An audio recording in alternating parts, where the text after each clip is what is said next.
This video today is going to deal with Japanese pressings, and primarily Japanese pressings of classical music. And the way that I came about all these Japanese pressings is basically here in Thailand, most, and also a little bit in Vietnam and even in Taiwan, other places here in Southeast Asia. Most of the records you're going to find are going to be Japanese records, number one, Japanese pressings, some Taiwanese pressings, and some South Korean pressings. Those are the main pressings you're going to find over here. You're not going to find a lot of American pressings in Asia. Why? Because, well, we're a long-ass way from North America and even from Europe. So those pressings, you know, it's quite a job for those kind of pressings to make it here. So most of the stuff you find in record stores, when you start buying and collecting records here, you're going to find a lot of Japanese stuff. When I decided that I would start collecting here in Asia, collecting honky-tonk and country records, one of the things I was really kind of surprised by was the amount of classical records that I kept stumbling into at every record shop and online. Every record store, every place that exists is selling records. There's this huge classical music scene over here.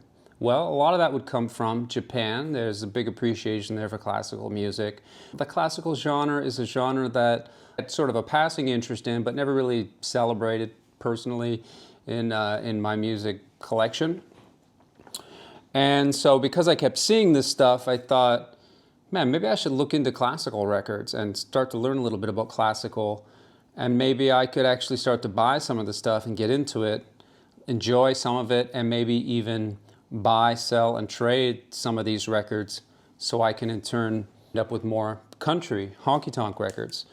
So this should be a pretty comprehensive video covering the world of classical music, Japanese pressings, and any other kind of pressings you're going to find here in Asia, and also what you're not going to find. All right, so the first thing you're not going to find here is stuff like this, Columbia Masterworks.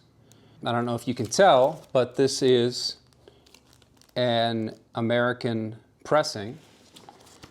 This is a 6i, Columbia Masterworks 6i, and it says made in the USA, right there, okay?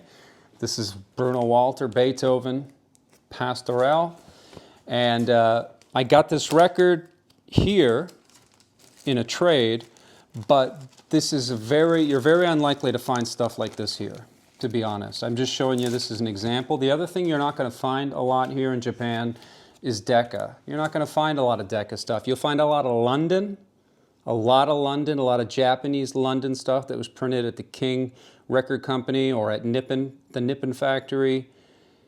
You're not going to find a lot of stuff like this, authentic, real Decca. And why that's important in the world of classical, as far as I can tell. All right, can you see that? It's like I think they call that a postage stamp. The reason that's important is because the high value classical stuff, it doesn't really exist here. So American and European pressings for classical music are going to be the most desirable. They're going to be the most sought after. You're going to be kind of hard pressed to find a lot of collectible, really valuable records that people want in the classical world.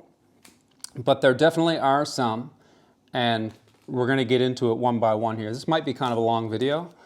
So Victor Red Seal. This is actually a pretty great record that I just got recently. So you will find a lot of stuff like this here, and then you might see on the back some Japanese characters, some Japanese language, but at first glance it almost looks like an American pressing.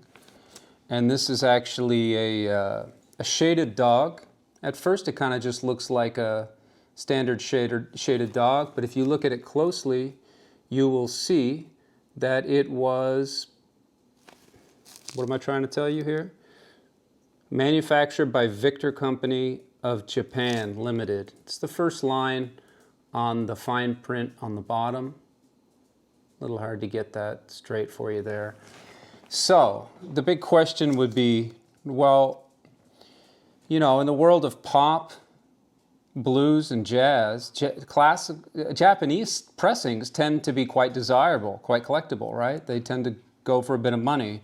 And why is that? Well, yeah, there's some mythology that somehow Japanese pressings are superior. Well, that's not true. That's a myth. But Japanese pressings are pretty good.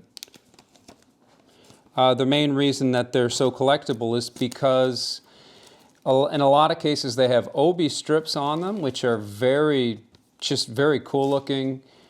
They'll have a lot of Japanese print on them, and it's just kind of a niche. It's just kind of a fun thing for collectors. It's what we can't get. It's what we can't have. We always want what we can't have.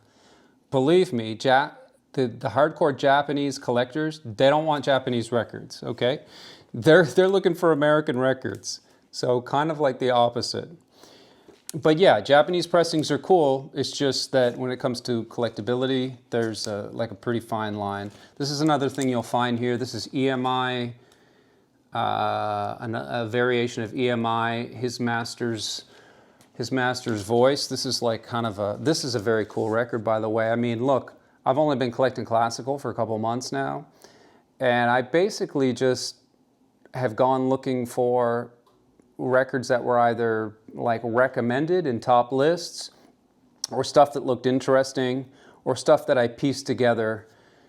And this is one that I just took a chance on, and yeah, really happy with it. There's a whole history, very cool history to this record, but let's just take a look at this label so you know what you're looking at here. So this is kind of like a postage stamp, his master's voice, EMI. I think you can see that pretty well. There's going to be a lot of glare, but hey, it's 4K. You should be able to see that. Is this collectible? No, I don't think so.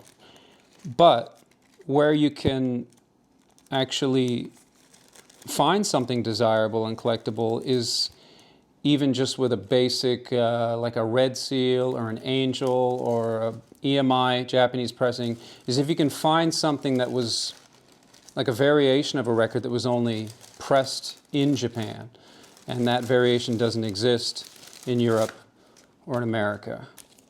Okay, so we're moving on here. This is really a lot of what you're going to see is going to be stuff like this.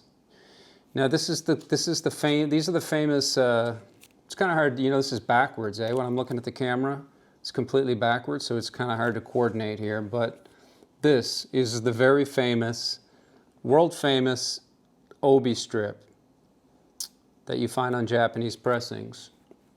And yeah, on the other side, it's just basically a sash that goes over the record. And it's really cool because the designers who made these have gone to all the effort to make the colors match the original record covers. And they're just very, very beautiful, very cool. A little bit more cool for country and jazz and blues stuff because we're not really used to seeing. It just gives sort of like Far East kind of cool vibe to them.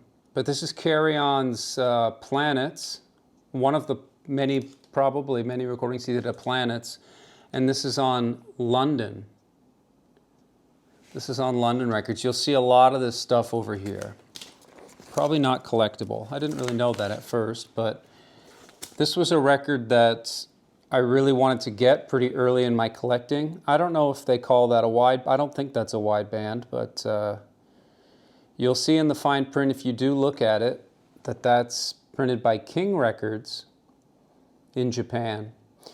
And let me tell you that King Records, if you see something that says King Records on it, that was kind of the original plant that made some of the really, what people consider to be, what like audiophiles might consider to be really high quality vinyl pressings. Typically, generally speaking. At some point there was a merger and a lot of these factories were bought and merged. And you'll see stuff printed by Nippon Company. And there's nothing wrong with that, but it's maybe not quite as famous or infamous in the world of vinyl collecting. Another thing you see a lot of here are a lot of these like Best Classics Sony. Best Classics Sony CBS. I actually got a pile of these here that are unopened, sealed. I got them for a really, really good price. And so, yeah, I don't know if I'll ever open these or if I'll keep them sealed, but a lot of cool looking records. I have a few more, but I'll show you that for now. If you want any of the records that I'm showing you here, if there's a collector out there that wants any of these, by all means, you can contact me. Ryan at ryancook.ca is my email. You'll also see a lot of Asian stuff over here, not coincidentally. South Korean, Chinese, and Japanese artists doing classical. And this is something that is going to be really pretty specific to the Southeast Asian record collecting market. So this is one exception of things you'll find over here that are cool and in some cases collectible, like her records can be kind of collectible. This one's beautiful. I just got it yesterday. I just listened to it. Havanese, it says up here. Havanese, San Sweets Havanese. Yeah, I mean, this is a really nice record. It's a London. And yeah, I've really been enjoying that. And then on the other end of the spectrum, you might find some junk like this, which is like Japanese opera. Or maybe this is Chinese opera. I'm not even sure, to be honest. I don't know if this is Japanese. I mean, it says King Stereo. Well, I wish that was easier to, yeah, King Stereo. So that would be printed in Japan, I guess, but like, this is goddamn awful. I mean, unless you want to torture someone, don't buy Japanese opera. Blood is gonna shoot out of your neck when you put that record on. You're gonna be disappointed you bought it. Here's one I got that's really cool. Not really classical. I mean, this is more of a swing record. Yehudi Menuhin and Grappelli. This is one of the records I stumbled upon in my sort of classical venture that turned out to just be more fun than classical music for me personally. I just absolutely love this kind of thing. Now, this is not going to turn anybody on in the record collecting world when you see an Angel record stamp. Yeah, I get it. I try to stay away from this stuff now because there's so much of it here in Asia. So much of these Angel record pressings, and from everything I've learned from all you lovely classical vinyl enthusiasts on YouTube, this is not the desirable stuff on Angel records. So I'm trying to mostly buy records now that have some collectability to them. Here's one I picked up. Well, this is one of the first records I got because in a lot of top 10 lists, they said, hey, if you can find a stereo version, you see there, can you see it says stereo at the top? If you can find a stereo version of this record, oh, it's so valuable, so collectible. Well, not if it's on Angel Records. But hey, it's like really in very nice condition, isn't it? I think if I put it back here, it's actually going to be a little easier. Let's turn the brightness down a little bit on that, maybe. It's a little overexposed. Yeah, so it's actually a really nice condition pressing. And interestingly, you'll find a lot of stuff here, especially Angel stuff that is printed on red vinyl, which is cool. Is it valuable because of that? No, unfortunately not really, but if it were like a Beach Boys record or something, yeah, that would be pretty cool. Yeah, I don't think this is worth 5 cents because it's an Angel. I think maybe it's a Decca record originally, and that's the one you got to have that's worth something. The stereo version. Well, I think it was the Static Traveler. I think is the name of the channel that I learned that information from. But nevertheless, do I understand the appeal of this record? I do like it. I don't know if I completely get the appeal of it yet, but I think I will at some point. I do enjoy it quite a bit. Luckily, we have a lot of Jacqueline Du Pre stuff here. This is an Angel recording, but this is a wonderful record. One of the YouTubers said if you ever see a Jacqueline Du Pre record, pick it up. And so I did pick one up, and it took me a while it took a while for it to hit me, but it finally hit me. I finally got it the last time I listened to it, and I was like, oh, yeah, I get it. I see why. It is quite special. I've got a few of hers now. Yeah, like I said, it'll be kind of a long video, but it'll be time-stamped, so you can skip ahead as you need. You'll see a lot of, a lot of EMI Angel stuff here. This is Bruckner 7, Yoakum. Yeah, I wasn't crazy about this record. It's all right. Now, this is a record that was recommended. Audiophilia was the name of the guy. He's actually Canadian, and he recommended this. He said, this is a great kind of an album if you want to tune your system.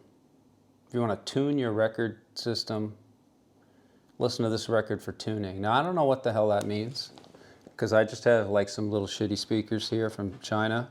I have a nice turntable, but yeah, I don't know what tuning the system means yet. I'm not... This record is pretty cool. It's pretty lively. It's pretty lively. This is an example of the kind of thing that I'm not going to collect any more of, though, because it's a red seal. And I'm kind of getting the impression, the more I learn, the more I listen to classical record collectors, I'm getting the impression that this stuff's not desirable. And you might think, well, what does that matter if you just want to hear good music? Why does it have to be collectible? Well, the problem is I have too many damn records. So I'll kind of want to limit my stuff to stuff that's maybe that I could move, that I could resell or trade at some point to make room for other stuff. Now, if it were country, I wouldn't necessarily say that. If it were country, that would be my language that I speak fluently. I could buy records where I might not care about the pressing, etc. This is one of the great records that I bought. It was recommended, and yeah, I just love this. I really love this record. This is another label you'll see here. This is the Victor Company, and this is a variation of his master's voice, I guess. It's a very nice record. I really like it. Julian Bream is the name. It's the lute and the guitar. Audiophilia was the channel that recommended that. He didn't actually love it that much, but I think I enjoy it more so. We're going to get into the Deutsche Grammophon now. And this is going to include some records that... The first one I want to show you is one of the...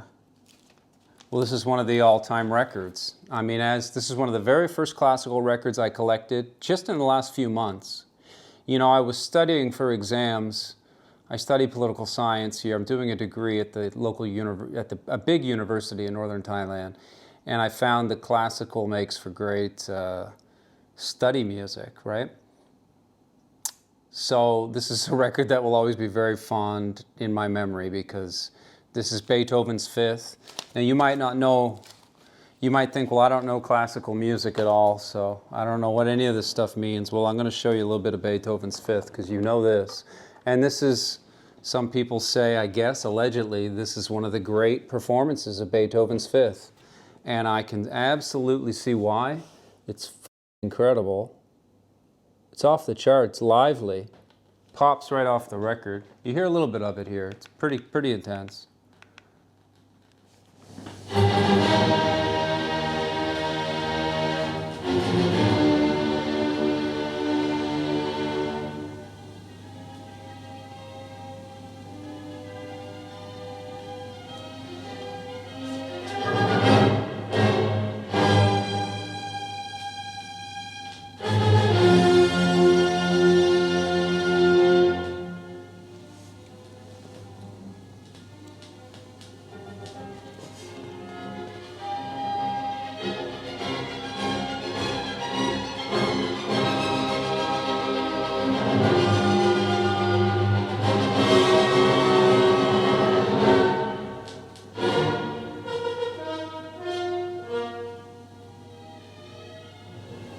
Yeah, it's pretty beautiful stuff. All right. So that's just a little sample of that.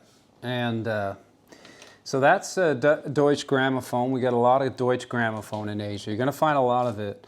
Now this is actually a pretty unusual looking Deutsche Grammophon, even for Japan, with the big pink sash and the very small stamp of Deutsche Grammophon. More commonly, what you're going to see are records that look like this. They're going to look pretty familiar.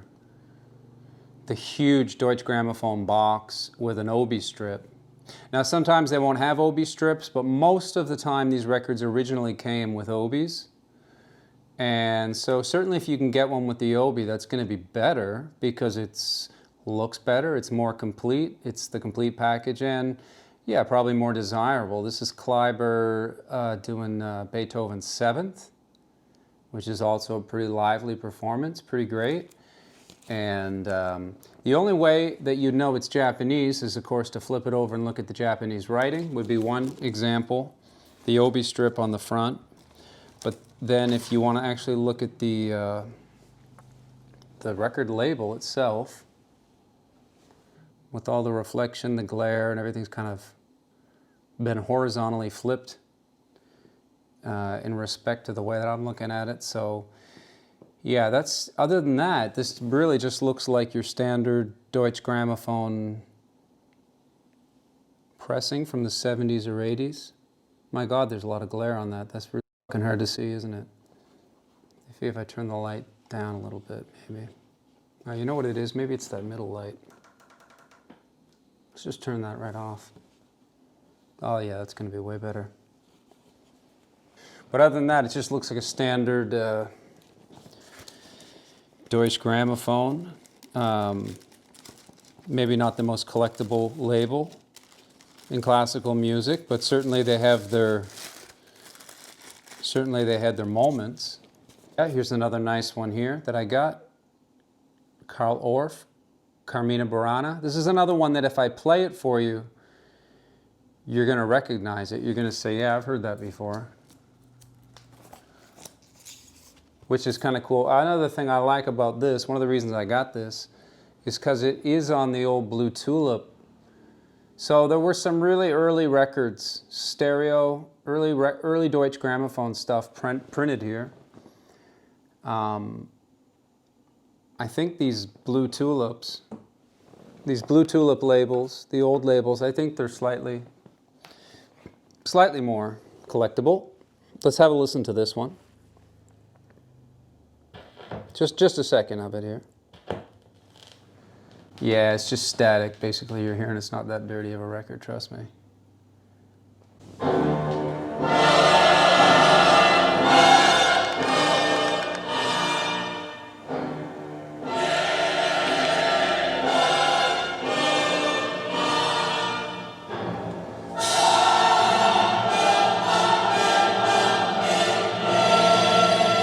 Yeah. It's pretty cool. You recognize this from movie soundtracks is where you recognize it from, without a doubt.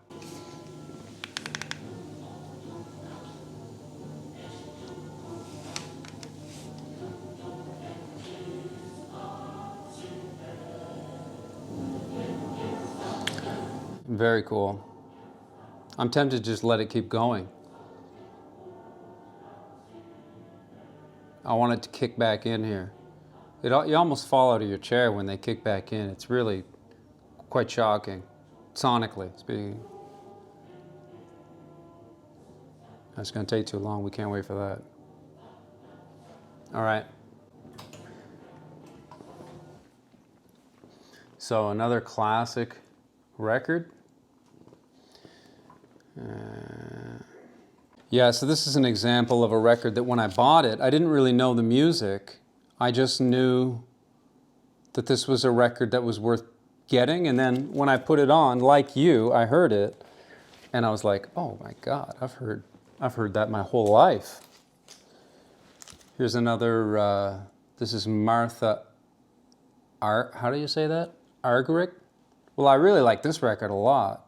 I mean, it's beautiful. She's still alive. Now I'm going to show you something here. Well, I'll show you one more. This is kind of an interesting one that I got. This is a mandolin recital.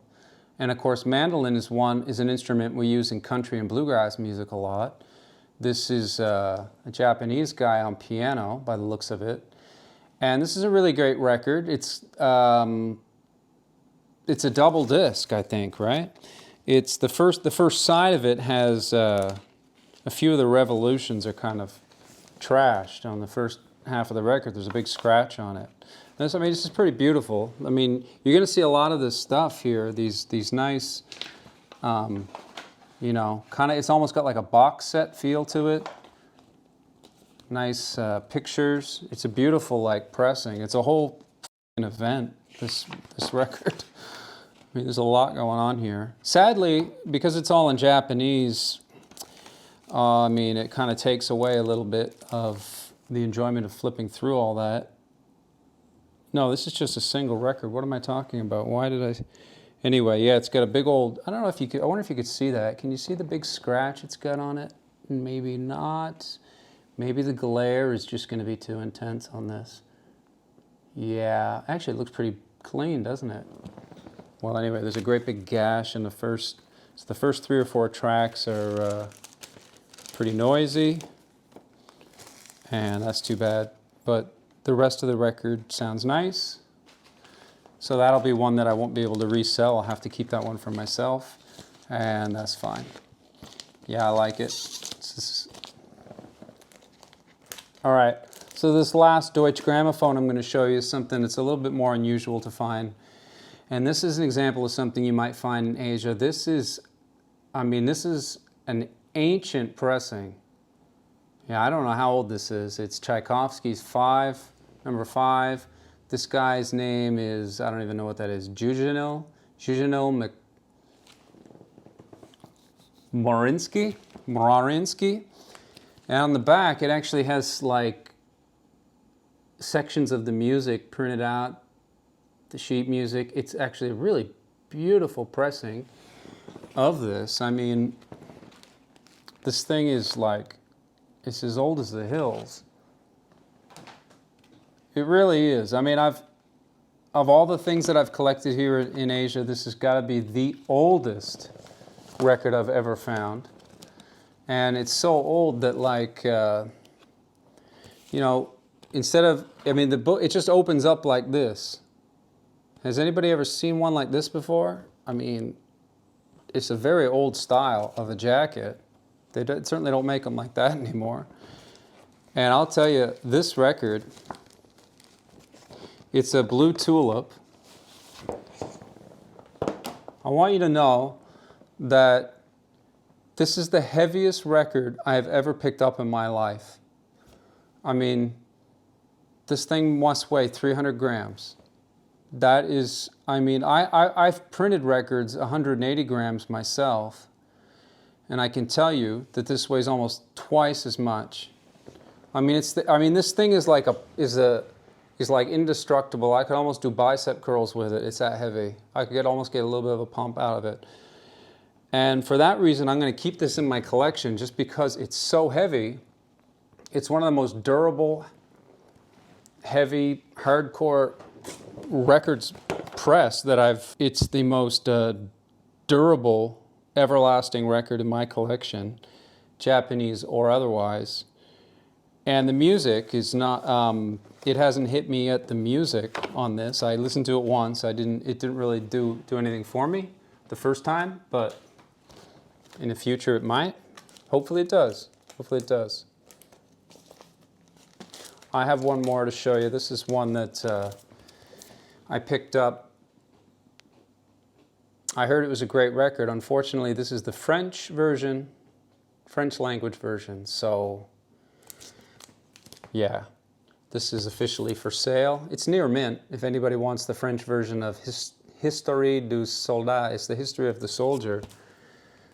I can understand French, you know, a little bit because I'm Canadian, but it's not really enjoyable for me to listen to the whole record like that. All right, so these first records I've just shown you are the kind of run-of-the-mill stuff that you'll see if you decide to collect classical vinyl in Southeast Asia. You're going to see stuff kind of along the lines of that. And then the next batch of records we're going to go through is going to start to be stuff that's a little bit maybe more interesting. But one thing I want to mention is you're going to see a lot of these Jacques Lussier trio records here. This is small combo jazz, and it's all box music, small combo. It's absolutely lovely music. And it's kind of like classical music for those that aren't ready to listen to classical music. If you like jazz, you're going to love this. This is a really beautiful pressing, actually, or I mean, it's a beautiful, you know, it's in very nice condition. The record, the Obi is really, really nice looking on this. Playback with this sort of inverted colors and on the triangle up top. And yeah, I mean, it's not really maybe what classical collectors are looking for. I have a ton of this stuff. There are so many different variations of it here. In Asia, it's really common to see his records. Maybe you see them everywhere. It's another version there. You can even find copies that look like this. There's a whole series that came out that look like this in different colors.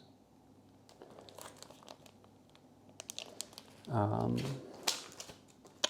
even found one that looks like this.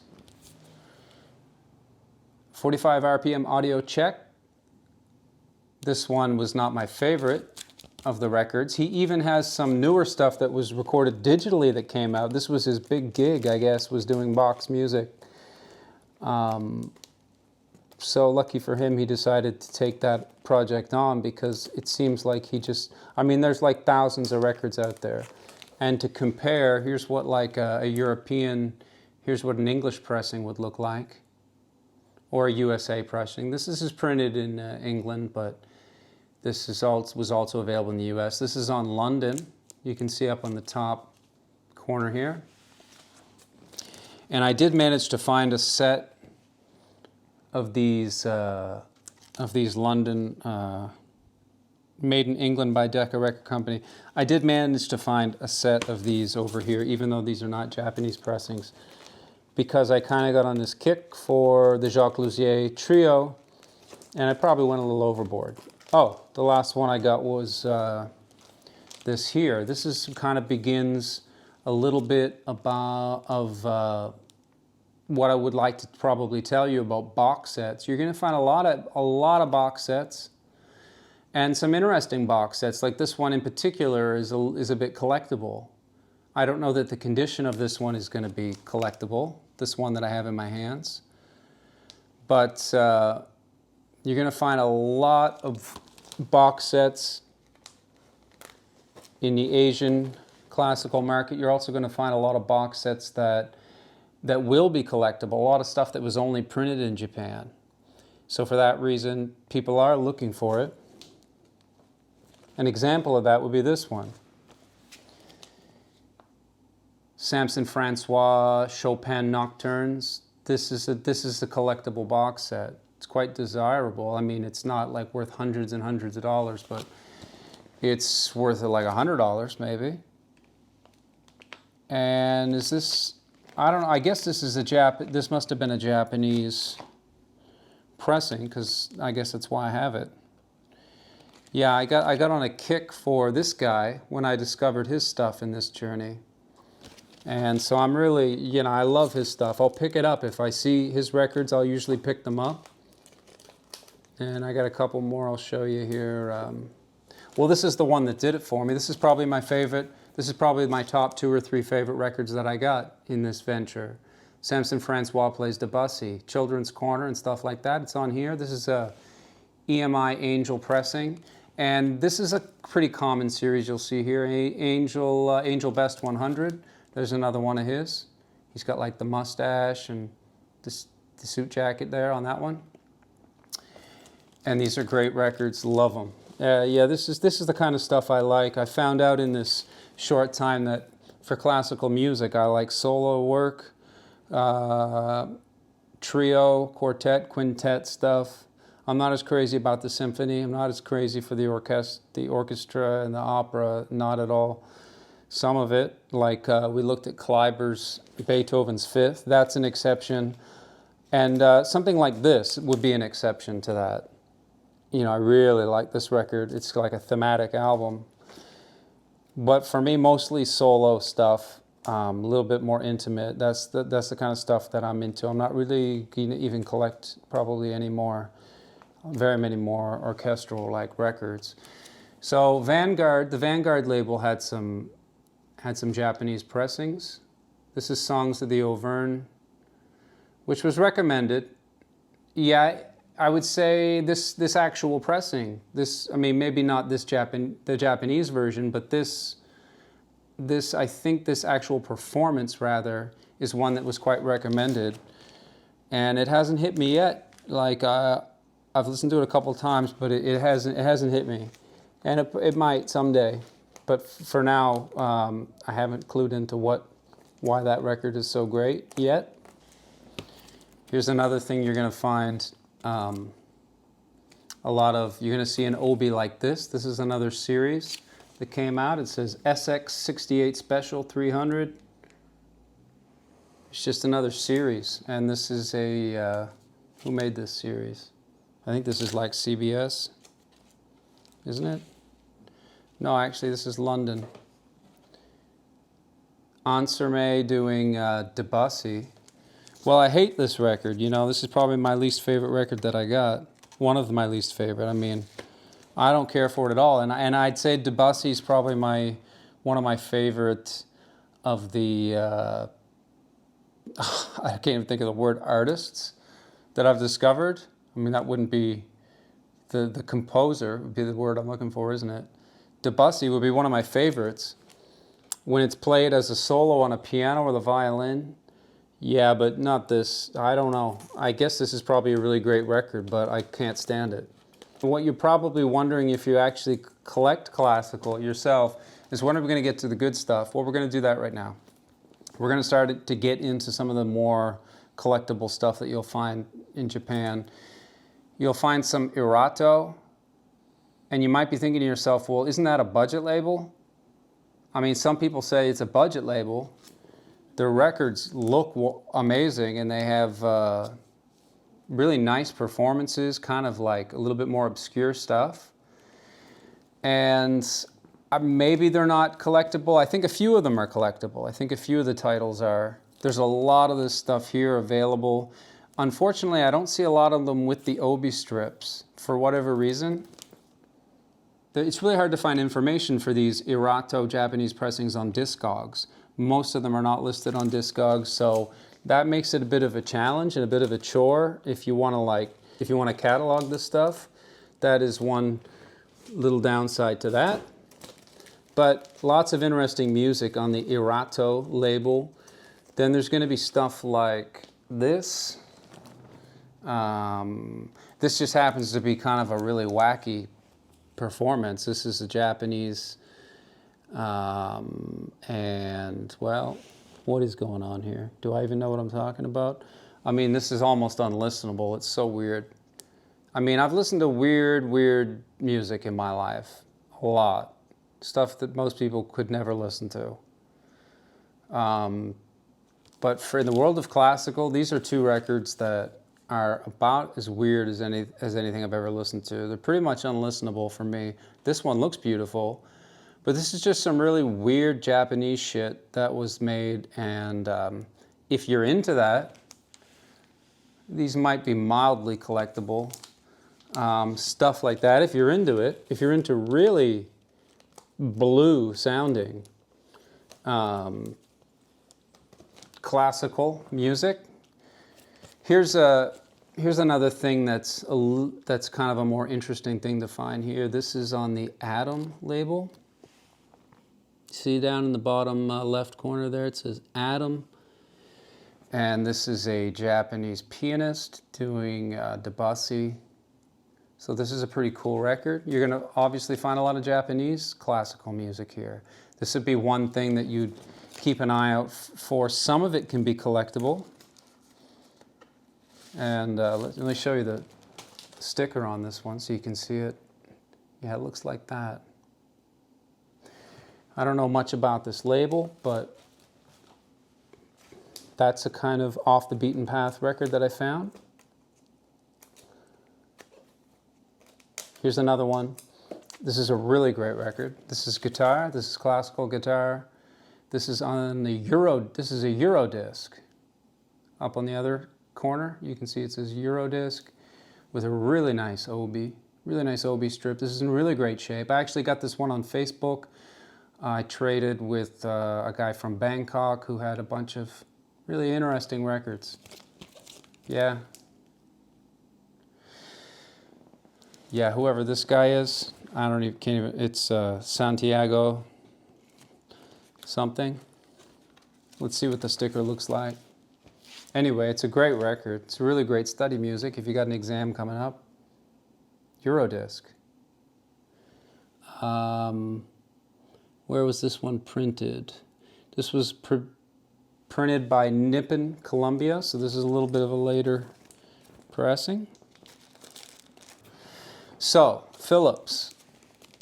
Yeah, Philips 80s pressings. You're going to find a lot of interesting, again, kind of obscure performances. This is, obviously, he's a collectible artist. This is an awesome record. I mean, this is just killer. It's got a nice Obi. It's in very nice condition, this record, in fact. Yeah, if somebody wants this copy, they can grab it from me.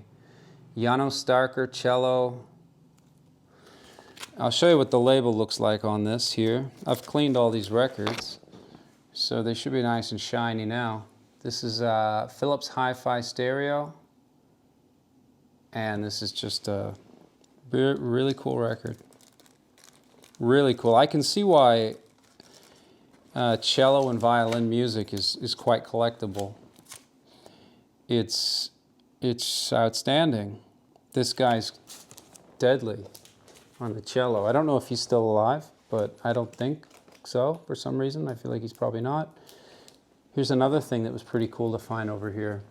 This is on the Toshiba label. Okay, so up in the corner.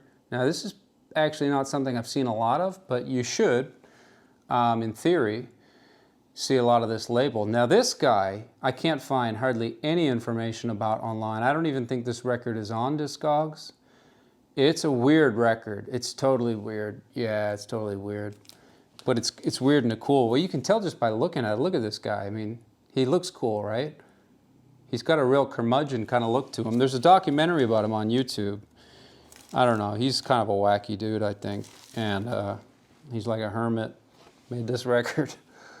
Looks like this, the label. Can you even see it? I doubt. There you go.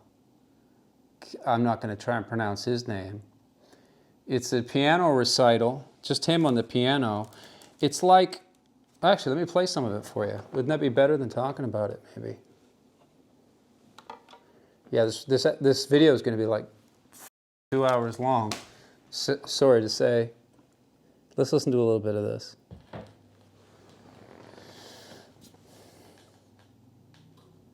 Never mind the static. It's just static from my shirt.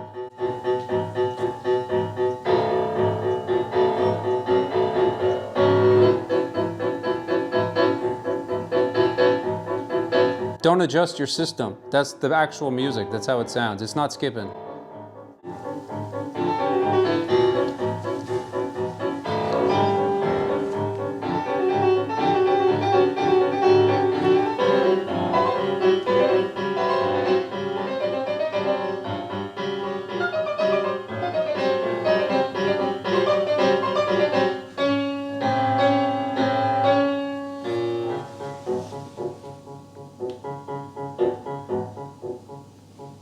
Yeah, if you kind of want to get like really wasted or do some day tripping, that might be a record that you could start with. Or maybe that's somewhere in the middle of your trip when the drugs are kind of wearing off. Maybe that's more fitting for then.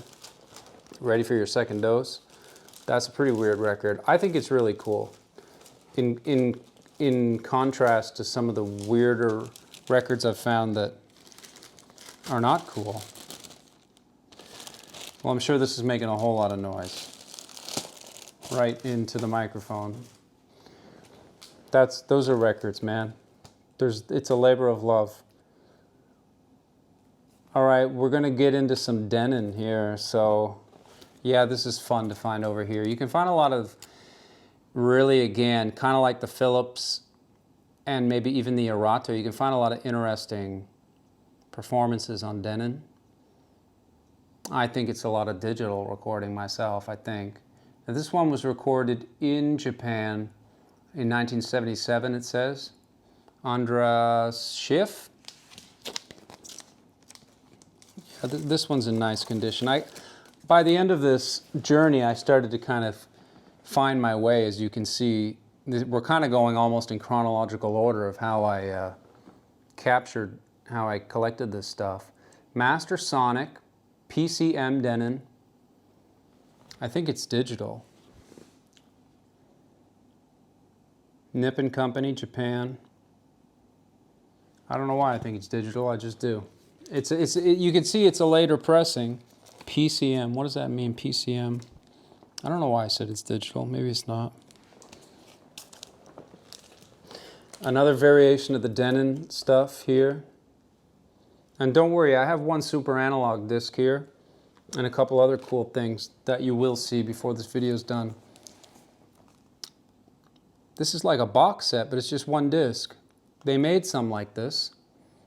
Very nice packaging. I mean, they went all out. It's got a booklet. I mean, this record's unlistenable because it's on this instrument called the clavinet. It's like this ancient piano.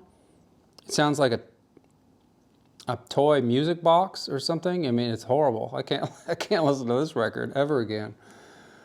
No way. But if you want it, I'll sell it to you for a good price. It's on Denon, and sometimes they come in box, little mini, they look like a box set, but it's just a record, and it's a really nice, you know, I'd open it up and get all into it for you, but this video is long enough, I think. We don't need to do that. Here's a pretty crazy looking record I found. I got this one just for the cover. I like whales, I like dolphins. I mean, it's just an incredible album cover. This is on a French label. This is actually not I don't think this is Japanese. I think this was printed in France, but it's just something I stumbled upon. Here's another thing we get over here in the Asian scene. Telarc Digital. Well, it's a great piece of music. Saint Saëns, is that how you pronounce that? Symphony 3 on the organ. Or Eugene Ormandy. Philadelphia Orchestra. Michael Murray is going to be the organist here, and this is great. This is I don't really like using the word lovely, but I think it's appropriate for classical music. Let's just go on that side there. So the label's going to look like this: Telarc Digital. I think some of these can be collectible. It is kind of fun, too, to listen to digital. After you listen to all these analog records and then you put on something digital, you can kind of feel the difference. It's kind of, maybe it's a placebo effect, but it's just interesting to compare and contrast, I guess. Nuances in the differences, but I got basically three records left to show you, and then a couple of box sets. So we'll just get right to it. These are definitely Japanese pressings, these three here. And it can be collectible, some of it. This is The Planets, Lauren Maisel. I prefer this one to the Carry-On one. This is the National Orchestra of France. And you see up in the corner it says Master Sound Digital Recording. This is a really, I mean, this is an amazing, this is another one that's like, it's a whole event, this pressing. I mean, it's got all these inserts.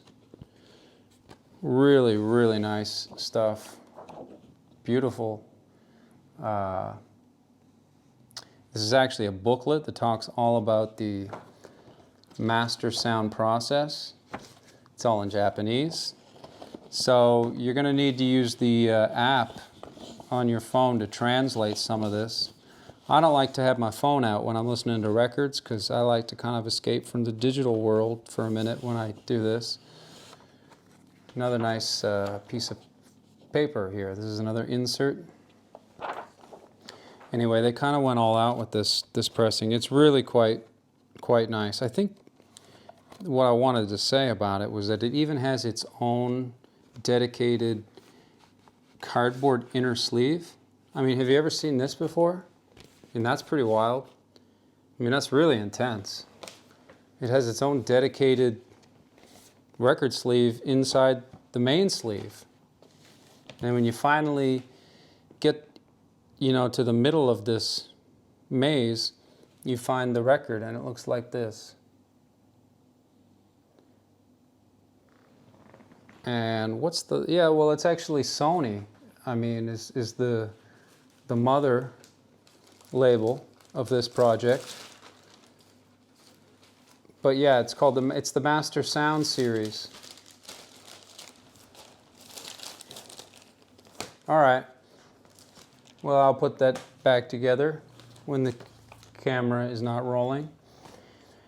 And then, well, this is the one that probably you've been waiting for, is going to be this. Essentially, at the end of the day, when all is said and done, if you could only get one set of records, this would be the main thing to look for when you're here. It's pretty simple. Just look for the Super Analogue red circle up in the top. It should stand out on the Obi Strip. And these are the really, in some sense, these are probably thought of as the only true collectible, really valuable discs that are here. Some people don't even care for them. I mean, this record is like no other record in this collection. When I put this record on, it's a night and day difference. Is that a placebo effect? Maybe. Crazier things have happened, but this record just sounds so good. And maybe it's because it's a Super Analogue disc, perhaps. It's actually just a London stamp is what it is, but it will say something about it being an original analog recording on it. Other than that, it kind of just looks like a London sticker. Does it even say Super Analogue on it? It says original analog recording. Yeah, King Record Company. So I mentioned that a few times. This one's pretty heavy too. This is 180 grams minimum, maybe more. And the Super Analogue also have their own like sticker on the back for sealing it. They stand out. You're going to notice the Super Analogue. It's going to look and feel a little more special than the rest of the stuff, and I guess that it probably is. Now, if you can't find a Super Analogue, there are two other directions. There are two other kind of things to keep an eye out for if you're here looking for classical records. One would be this series here. This is called the Sound File series, direct disc. I think this is a pretty collectible record amongst sound files. I mean, it's not a $500 record, but I think it's maybe a $100, $150 record if it's mint. This is called Eastworld, is the name of this company. I've got this incredible sleeve for it here. It's like a PVC sleeve, which is probably not good or something for the record, who knows, but I put the really valuable records that I have in these nice sleeves. I guess I think that's the way to go. Here it is. This is the side that's the right orientation. Eastworld.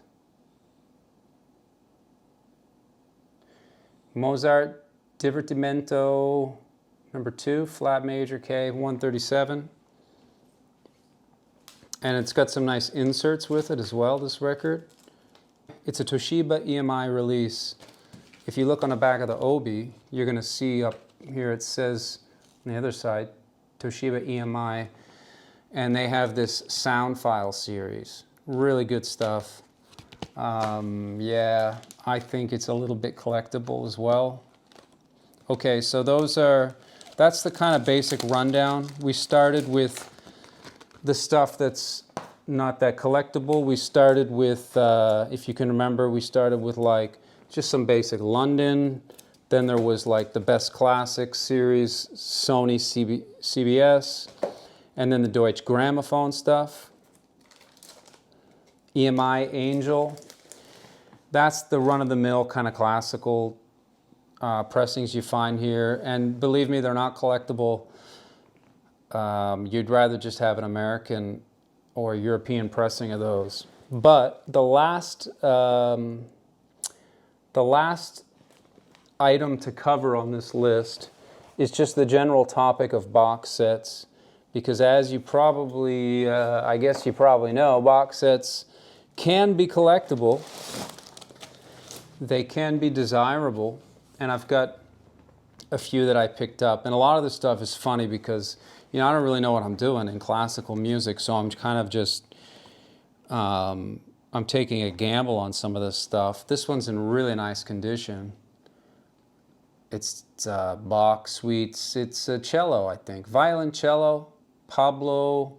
Well, I mean, look how cool this guy is, right? He's like right out of The Godfather or something. So it's a EMI reference recording. And there's like 2 or 3 discs in here. And it's even got the original Japanese receipt with it that I've got for you in a nice Ziploc here. If you want to buy this record, 3 discs. Here's what the label looks like on it. Yeah, this one's in really nice condition. I've cleaned it up as well. Cleaned all of them up. And there's 3 discs in here and a book, actually. Is the book all in Japanese, I wonder? Yeah, luckily there's no mold or anything like that on the book. There's no stains. It just looks very nice. Actually, yeah, I think there's some English and some French with this one. Is this even a Japanese record? I don't even, maybe this one isn't even Japanese, actually, now that I think about it. This might just be something I acquired here. Well, actually, it says made in France on it, so I guess as sort of a sidebar thing, for whatever reason, you tend to find a lot of box sets in Asia that actually are from Europe and the Americas. You don't find a lot of single records, but box sets you will find. This is a French box set, the one I just showed you. It's not Japanese. This is a Japanese box set, the Well-Tempered Clavier. Number 2, it's Richter on a piano. I think, is he on a piano? I don't even know. Piano, Richter, yeah, of course. And I think this is his moderately collectible record. And this is a shaded dog from the Victor Company. It looks like this. This is in really nice condition. Yeah, if somebody wants this, I can ship it to you. But I more or less bought this one just as an experiment, just to see what it would be like, see if I could get a box set that was going to be in good condition and use it someday for trading or selling. This is another one. Beethoven's Complete Works for cello, Starker, and Sebok. And I didn't really care for this record that much, actually. But it's a really gorgeous set. I mean, it's the Nippon Company, and it's a Columbio Erato hybrid disc. There are 3 discs in here. And what is also really cool about this one is they come with their own dedicated sleeves, and they're in very nice condition. You know, they're well, I don't know, VG Plus to near mint sleeves. You got an orange one, a green one, a pink one, and you got a book. You have a beautiful, oh, check this out. This is kind of interesting, actually. This book is it's all the sheet music. for everything that they're doing here. So that's pretty cool if you play the piano or if you play the cello. If you play any instrument at all and you want to play along with this disc, in the unlikely event that you do want to do that, you can do it. Yeah, 3 discs. It's a pretty nice condition, this one. And the very last one I have to show you is this one here. This is Marcel Moyse. Now this is one of the rarest box sets I've ever seen. Yeah, it does have that unfortunate bump up top, which really is too bad. I mean, it's the first thing you see when you look at this. It doesn't affect the records, but this set, if you know about this, these are very archaic 1930s recordings. They're not beautiful recordings. I mean, they're very rough. So even if the record sounds a bit dirty, it isn't going to matter. In this case, you don't need to worry about cleaning the stylus 100 times. I mean, this is about as rough of a recording as you're going to find in a commercial product. What happened with these discs are basically, this set was available, like these separate works were made available. Like for example, this first disc here is, this is called the French Flute School at Home. This is disc 1. Second side is more of him at home. It's just him solo. It's just him solo playing the flute. It's pretty obscure. I mean, it's not like amazing stuff, but Marcel Moyse was like quite a character. From what I understand, he's quite a legendary figure in classical music.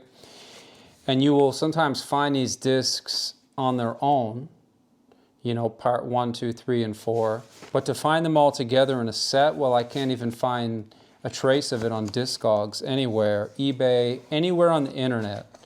This box set has evaded the internet somehow. I don't know if this is the only copy that was made of it. Yeah, it's got the book mostly in Japanese. I think there's a little English in here somewhere. Well, I guess I'm lying because there isn't, but someone did take and highlight a couple of their favorite songs with a pink highlighter, but just on that one page. Other than that,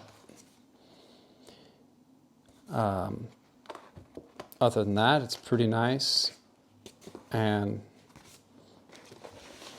there's also a very nice picture of Mr. Marcel Moyse himself with a cigar, no, a pipe there.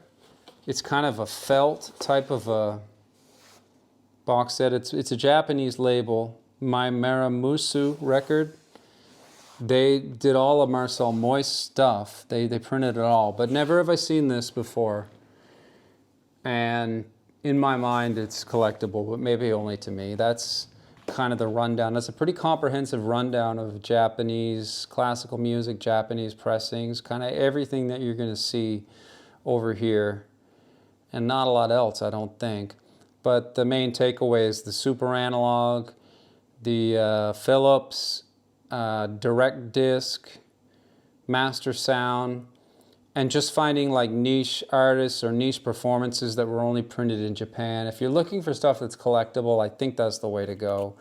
And that's about it. Yeah, hopefully that was helpful for someone. I made this video partially because I couldn't find any other video that talked just exclusively about this subject. So that's why I did it. And take care, and happy trails and happy record collecting to each and every one of you.